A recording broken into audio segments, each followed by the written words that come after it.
بصوا هو في احتمال يكون اتنصب عليا النهارده كالعاده. ايه الاخبار يا ناس؟ حلو، عاملين ايه؟ واهلا بيكم في حلقه جديده من سلسله سوق الصين العظيم. السلسله اللي انا بشتري فيها حاجات غريبه من علي اكسبريس وبجربها معاكم واقول لكم هل هي نصبايه ولا تستاهل فلوسكم، من غير ما اقول لكم هي سعرها كام عشان ما حدش يقول انت ليه بتصرف الفلوس دي. شغلي النهارده انا متوقع ان يتنصب عليا لان في ايتم من الايتمز او حاجه من الحاجات اللي انا مشتريها انا مشتريهم 6 يناير اللي فات. 6 يناير اللي فات يعني هو اولموست من سنه، ولكن ما جاليش فرصه اجربه لغايه دلوقتي. ولما جيت اجربه لقيت ان هم شالوا البيعه بتاعته من على الموقع كالعاده. فاللي هنجربه النهارده عباره عن 3 منتجات، فيهم واحد منهم مش موجود النهارده على الموقع، ما اعرفش هل هو نصبايه ولا لا، خصوصا ان هو ما كانش رخيص على ما افتكر. فخلينا نشوف هيتنصب علينا النهارده ولا لا. ما تنساش تعمل لايك، تشترك في القناه ومش مشترك، تفاعلوا بشكل جامد جدا لان سلسله عشوائيات مرات اللي فاتت الحلقه اللي فاتت وصلت الرابع على الترند العام. دي حاجه عمرها ما حصلت مع السلاسل دي، فانا عايز دي توصل برده حاجه في الترند العام لو قدرنا. وخلينا نخش على اول منتج معانا النهارده. اوكي، بورتبل بوكيت جيتار 6 فريت موديل وودن براكتس 6 سترينج جيتار ترينر تول جادجت فور بيجنرز. من الاخر المفروض ان احنا جايبين جيتار الكتروني. ده منتج اتباع 4 مرات واخد مراجعه واحده ب4 نجوم. ايه يا اخويا، انا ما خدتش بالي من الموضوع ده، انا بشتريه تقريبا. يعني ايه متباع 4 مرات واخد مراجعه؟ يعني ايه؟ عامه ده المفروض شكل المنتج زي ما انتم شايفين. هو عباره عن القطعه الاولى من الجيتار زي ما انتم شايفين كده. حتى في واحد اهو بيتحاول، مش عارف هو بيعمل ايه، بس هو ده كورد، ده مش عارف الكورد ده الصراحه. المفروض ان هو جهاز يعتبر جامد. الفكره ان انا بعرف العب جيتار شويه زي ما انتم شايفين ورايا، اصلا في جيتار وكده اهو فين اهو. فهل حاجه زي دي ممكن تكون مفيده لواحد مبتدئ بجد ولا لا؟ ده اللي هنعرفه دلوقتي. فخلونا نجيب المنتج نجربه مع بعض ونشوف عامل ازاي. اوكي، زي ما انتم شايفين انا كاتب عليه اصلا في الجيتار. تعالوا نفتح مع بعض نشوف عامل ازاي. ايه ده جايب جرابه. اوكي، عندنا هنا في جراب مخملي، اعتقد الاسم الصح المخملي. اوكي، اظن ان انا كده فكيته اهو الحمد لله. حلو والله ما فكره الجراب دي. اوكي، في حاجه ثانيه جوه ولا ايه؟ مفيش حاجه ثانيه جوه. لا لحظه، فيه ده الان كي. اوكي، جه معاه الان كي صغير. هو بيتون؟ اعتقد ان هو بيتون، تصدقوا عامه اهو. لو تلاحظوا فيه من هنا مسامير من هنا، واعتقد من هنا ده عشان تشد الاوتار عشان يكون صوتها صح، ومن هنا هو مقفول تقريبا ولا ايه؟ ايه ده؟ ايه ده؟ اوكي،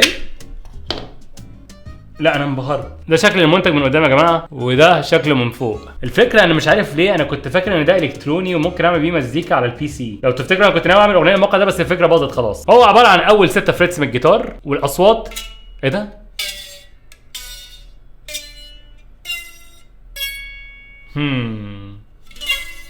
انا اوريدي كاره الشيء ده جدا على فكره. هو مبدئيا مسكه اللي هو المفروض جيتار بس مش جيتار، غريبه قوي. هو متون ولا مش متون؟ هو تقريبا مش متون والله اعلم. لحظه،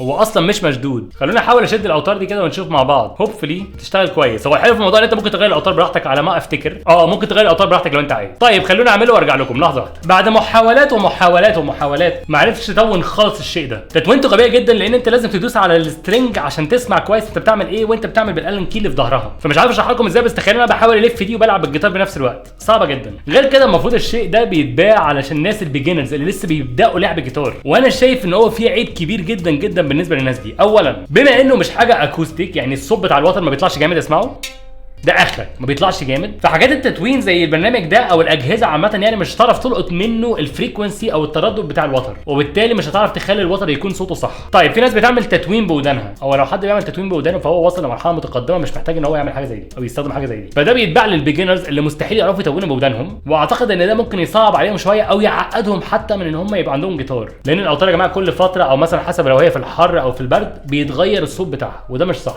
غير كده المفروض الجيتار ده فايدته ان انت تتعلم تعمل زي مثلا ده سترينج اسمه اي ماينر مثلا، بعدين لو عملت كده عندك ده سي. انا مش شايف بس اعتقد ان ده سي يعني، تمام. فانت المفروض ان انت تتعلم انك تغير ما بين الاوتار بسرعه. يعني المفروض ان مثلا ده جي، حتى تقول مش عارف اعمله ده جي هتلاقوا ده دي مثلا. فالكوردز دي كلها صعبه ان انت تعملها لو انت مش ماسك الجيتار صح، لان الجيتار بيسند على رجليك، فانت تبقى عندك ملكه عليه بحيث ان انت تقدر تحرك ايديك براحتك. وغير كده يعني يمكن تعرف تعمل الكوردات اللي قلتها لكم دي عادي، ولكن مثلا كورد زي الاف انا مش عارف اعمله. يعني اهو مثلا ده لحظه واحده اهو كده احنا المفروض الاف تمام، ده كورد الاف. كورد الاف ده عشان تعمله انت محتاج تعمل حاجه اسمها بار، اللي هو تحط ايدك كلها كده. فمبدئيا الاوتار قريبه جدا جدا جدا، مش عارف اوريها لكم ازاي. لحظه واحده، الاوتار قريبه جدا من الفريت. معظم الجيتارات مش كده بجد، فهتلاقي البار بالنسبه لك في الجيتار ده سهل، ولكن هو مش سهل. بس غير كده انك تعمل البار وسط تحويل كوردات صعبه جدا. انا مش عارف الميوزك كتير اللي انا بعملها لكم دي، ولكن خلاصه الموضوع المنتج ده من افشل المنتجات اللي شفتها في حياتي فعلا. كواحد بيلعب جيتار بشكل يعني نقدر نقول انترميديت، اللي هو مش احسن حاجه ومش اقل حاجه. انا شايف ان صراحه حاجه زي دي ملهاش لازمه.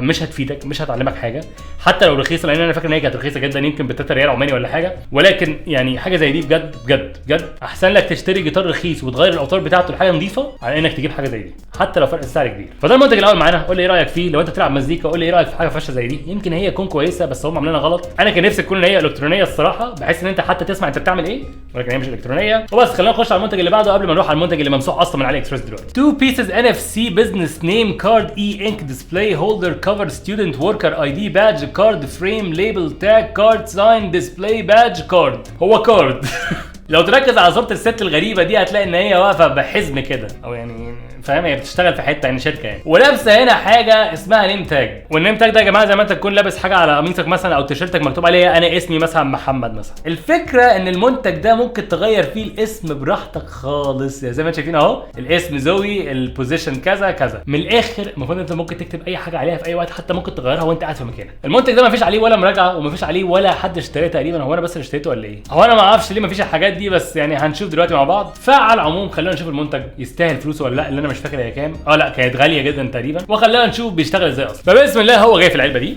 نفتحها كده وكده.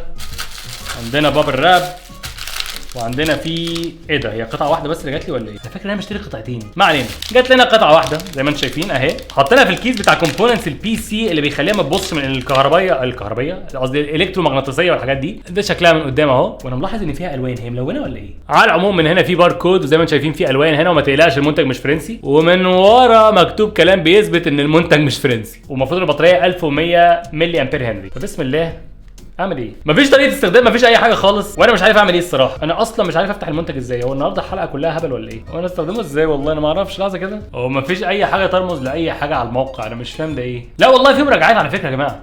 اوكي هنا نفهم شويه. ويرنج ميثود ايه ده؟ فين ايه ده؟ ده مش ده اللي عندي. الو هو ده اللي عندي ولا ايه؟ لا ده مش ده اللي عندي. ايه ده؟ اهو ازاي تستخدمها؟ اوكي ممكن بالموبايل. اعمل ايه بقى؟ اوبن ذا اب. ايه هو الاب؟ اجيبه منين الاب يا جماعه؟ هو ده؟ تقريبا لقيته. هو انا لقيت حاجه اسمها اي اس ال اسيستنت، وقريت كلمه اي اس ال في مكان ما هنا. طيب وانت افتحك ازاي ولا اعمل فيك ايه؟ ازاي البسك اصلا؟ انا عمال احاول افتح البتاعه دي اشوف ايه اللي تحتيها. طيب لا مفيش تحتيها دبوس. اوكي ده اللي كنت عايز اكتشفه، بس انا كنت هبوظها تقريبا. هو بيقول لي دخل الاكونت بتاعك، بس انا ما عنديش اكونت. هو في ايه والله؟ انا عمال احاول كل حاجه. ايه ده؟ اوكي لحظه، ايه اللي حصل؟ انا عملت حاجه دلوقتي في الموبايل ما اعرفش ايه. هو انا ممكن اغير اي حاجه؟ لحظه كده، لو اخترت دي هيبعتها. بص هي شكلها كده دلوقتي تمام. هعمل كده اوكي، بيقول لي خليك زي ما انت، وعمال بيعمل ابلود. هل الموضوع بالسهوله دي فعلا؟ هتبقى جامده قوي والله. حاجه زي دي الواحد لو راح ايفنت ولا حاجه ممكن يلبسها، فاهم؟ لو انا اسمي بيستي عندي قناه على فكره. اوكي كده 100%. ولا لحظه، هي بترعش كده ليه؟ هي فيها حاجه غلط، انا مش فاهم اللي بيحصل. بس اهي ايه ده؟ هي كده ظبطت. هي عماله بترعش. دي بتحول لونها. اوكي خدت وقت عشان تغير اللون. بصوا بقى لونها احمر، بقت سعر حاجه. فاهمين ايه ده؟ دي جامده قوي للسوبر ماركتات يا جدعان. لو حد عنده سوبر ماركت او حاجه والله فاهمين. يعني مثلا تخيل انت بتحط الحاجات دي على الرفوف عندك، ولما بتغير المنتج او المنتج ما يكونش موجود ان ستوك او ايا كان، تغيرها براحتك بالموبايل. الحوار ده جامد. هو مش عاجبني ان هو ما كانوش حاطين معاه انستراكشنز، بس غير كده لا هي جامده. دلوقتي بقى انا عايز اغير الحاجه اللي هحطها عليه. عايز اكتب حاجه خاصه بيا، او يعني اغير حاجه مثلا. انا ممكن احط صوره. لو تلاحظوا الشاشه اللي ورايا دي مش محطوط عليها علم فلسطين المره دي. ده مش عشان انا منفض ولا حاجه، بس ساعات البرنامج بتاعها بيحور. فتعالوا نحاول نطلع العلم غصب معانا هنا النهارده في الحلقه. اوكي المفروض ان انا دلوقتي حطيت علم فلسطين عندي على البرنامج، فهجيب التاج دي واحطها هنا كده، فكده تمام. الله بس استنى، هو لسه بيظبط. بصوا دي البروسيس بقى بتاعت ان هو يظبط الدنيا. هو عمال دلوقتي يحاول يخلي العلم بالالوان الصح اهو. قسم العلم اهو، لسه بيحاول بترعش ايه. وخلاص كده والله العظيم شكله جامد جدا جدا جدا جدا. بتاع ده عجبني جدا، بس متضايق من كام حاجه فيه الصراحه. مبدئيا حلو قوي ان انت ممكن تحط الصوره الخاصه بيك، وان هو فيه الوان. يعني ما اعرفش حاجه زي دي ازاي فيها الوان، بس قشطه. غير كده لو تلاحظ هو ممكن يتشاف من اي زاويه كانها ورقه. يعني هو مش كانها شاشه، هي كانها ورقه حرفيا. فده اللي بيسموه الاي انك او الحبر الالكتروني. فهو كجهاز جامد، بس مشكلته جاي من غير انستراكشنز، ما تفهمش اي حاجه. الصوره فيها دبوس من ورا، هنا مفيش دبوس، وانت محتاج دبوس عشان تلبسه كده. وسعره غالي. بصوا هو انا فاكر ان انا اشتريته رخيص، بس وانا بعمل الحلقه لقيت ان هم حاطينه غالي جدا. انا ما اعرفش ليه. فعلى العموم ده كان المنتج الثاني معانا النهارده. ده زي نيم تاج او زي بطاقه ممكن تلبسها تحط عليها اللي انت عايزه اي حاجه، او حتى لو هتحطها في محل وفيها اسعار عادي. فقول لي رايك فيها تحت في التعليقات، وخلينا نخش على المنتج التالت والاخير لان انا خايف جدا جدا جدا يكون اتنصب عليا فيه. يلا بينا. اوكي بيقول لك لايف ساوند كارد مالتيبل ساوند افكتس بورتبل لايف برودكاست فويس. ما اعرفش بقى السي دي بتكمل ايه، بس المنتج ده انا اشتريته يوم 6 يناير اللي فات، والمفروض ان هو حاجه بتغير الاصوات او حاجه، انا مش فاكر الصراحه. انا اشتريت منتجات كتير قوي من زمان ما كنتش لاقي لها حلقه احطها فيها، واخيرا بلاقي لهم حلقات. فالمشكله ان منتج زي ده انا مش عارف هل هو يعني كويس ولا لا، ولكن ده حجم العلبه بتاعته ده يخليني احس ان هو ممكن يكون حقيقي. فخلينا نشوف مع بعض. فبسم الله واوكي. اوكي مكتوب ميوزك لايف برودكاستنج فور بي سي اند سمارت فون K9 ساوند كارد، وغير كده مش مكتوب اي حاجه على العلبه. نفتح كده ونعمل كده. ده هو عندنا هنا الجهاز. لحظه واحده، الجهاز نفسه اهو تمام. وبعدين لو طلعنا دي كده عندنا فيه ميكروفون كويس لان محتاج واحد، وعندنا فيه دليل الاستخدام، وعندنا فيه كيبل مايكرو. يا جماعه هو اصلا من كتر ما هو مايكرو مش باين في الكاميرا، بس هو كيبل مايكرو للاسف. وعندنا فيه ميكروفون تاني، وعندنا فيه كابل اوكسيلري وكابل اوكسيلري تاني. اوكي فده اللي موجود جوه العلبه. والمنتج ده انا فاكر ان هو برده ما كانش غالي، انتوا عارفين انا ما بحطش اسعار، بس ما كانش غالي. وكانت الفكره اللي خلتني اشتريه ان انا شايف ان ممكن حد فيكم يستفاد منه. هل كلامي صح ولا لا؟ هنعرف دلوقتي مع بعض. فبسم الله الرحمن الرحيم. طلعوا لي من الكيس. واوكي ده عليه لزقه كمان. اوكي لحظه واحده، انتوا بتحبوا جدا موضوع اللزق ده.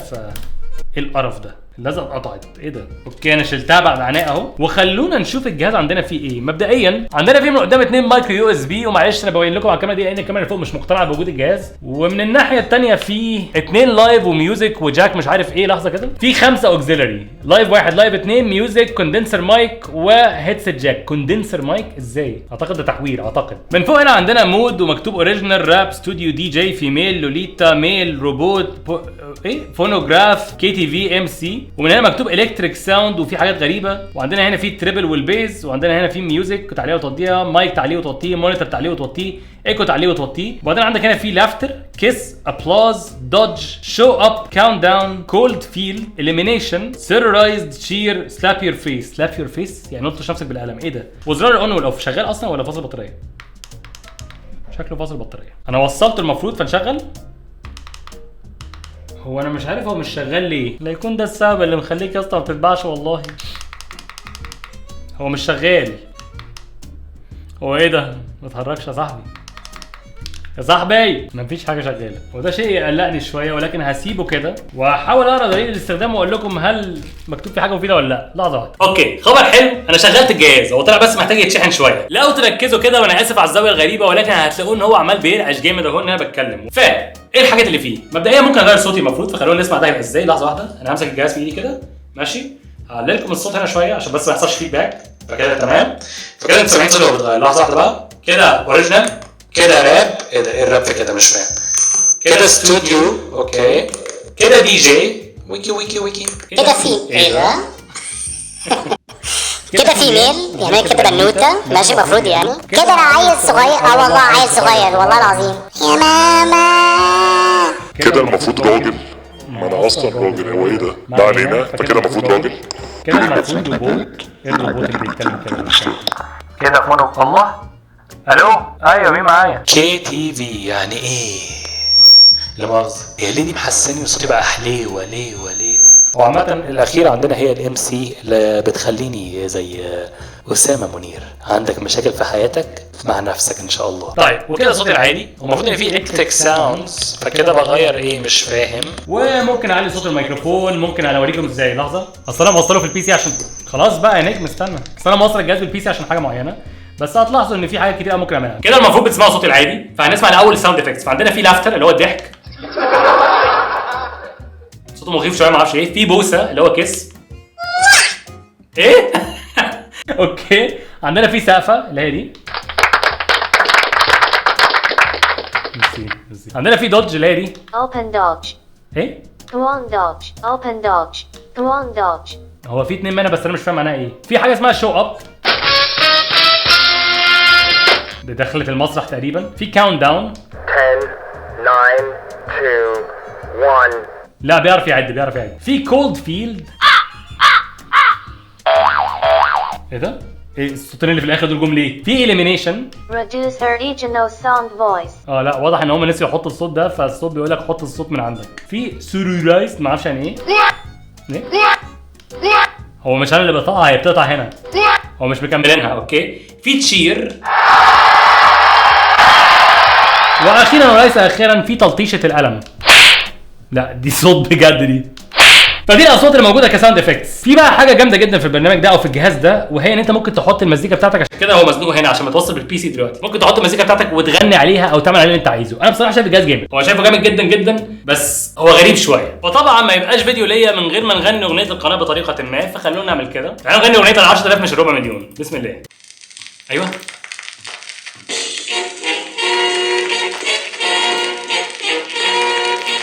اوكي لحظه بقى. اوكي ايه الاخبار؟ انا بيستي من بيستيايزيشن. اهلا بك معانا. الو انا كنت فاكر، لا معلش كنت فاكره البيت بس. لما لحظه اوكي ده البيت يعني انا اللي هغني. اوكي معلش ارجع جنب بس. تمام. ايه الاخبار؟ انا بيستي من بيستيايزيشن. اهلا بك معانا منور البيستيايزيشن. هتتبسط هتتكيف. انا كده ساكت. اوكي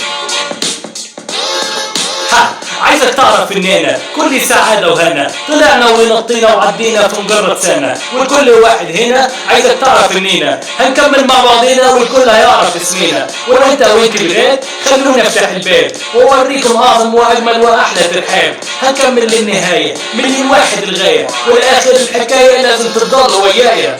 كفايه قوي كده بس. ايه ده؟ في ايه؟ الو. اوكي انا مش عارف ايه اللي كان بيحصل دلوقتي، بس هو لسبب ما انا جربت حاجه وانا بغني في النص، وهي ان انا اخلي الايفكتات تشتغل وانا بغني، بس الايفكتات ما اشتغلتش. وبعدين سمعت الجهاز دلوقتي عمال بيعد بيقول 1 2 3 4، بس ده ما كانش الكاونت داون. انا كنت بحاول اشغل صوت اصلا التلطيشه، ما اعرفش ايه اللي حصل. بس على العموم هل الجهاز ده جامد؟ بصراحه جامد جدا جدا جدا. هل انصح بيه واحد بيبدا ستريمينج؟ برضو تصدقوا هو ينفع. المشكله انه لو انت عندك مايك بروفيشنال هو مش هيشتغل معاه على ما اظن. انا مش عارف الصراحه. فده كان الجهاز الثالث والاخير معانا النهارده. الجهاز اللي ممكن تحط فيه صوتك وتحوله لاي حاجه انت عايزها. الصراحه عجبني، وعجبني كمان المنتج الثاني. المنتج الاولاني بس اللي هو كشخص بيلعب مزيكا ما عجبنيش، بس ممكن يعجب حد ثاني. النهارده في الحلقه الغريبه العجيبه اللي لسه برضو انا معلش وقفت شويه تسجيل فكنت غريب شويه، ولكن كان عندنا الجيتار الفيك اللي بيخليك تتعلم ان انت تلعب جيتار. كان عندنا البادج الجامد جدا اللي دلوقتي حاطط عليه علم فلسطين، وغالبا هسيبه ورايا على فكره. وكان عندنا الساوند كارد اللي بتغير صوتك او ممكن تغني بيها او تحط فيها مزيكا او تغير بيها ساوند افكتس او تعمل بيها ساوند افكتس اللي انت عايزه. قول لي ايه اكتر منتج عجبك النهارده، وقول لي عايز تشوف ايه تاني في السلسله دي، وانا هقفل الفيديو ده هنا واشوفك المره الجايه ان شاء الله. شكرا جدا على المتابعه كالعاده، واعمل اللايك عشان نوصل للترند العام، واشوفك الفيديو الجاي. لاف يو اول، باي باي، سلام ستاي، الى اللقاء. عايزك تعرف اننا كل سعاده وهنا طلعنا ونطينا وعدينا في مجرد سنه، والكل واحد هنا عايزك تعرف اننا هنكمل مع بعضنا والكل هيعرف اسمنا. ولو انت وانت جداد خلونا نفتح الباب واوريكم اعظم واجمل واحلى ترحاب. هنكمل للنهايه مليون واحد الغايه، والاخر الحكايه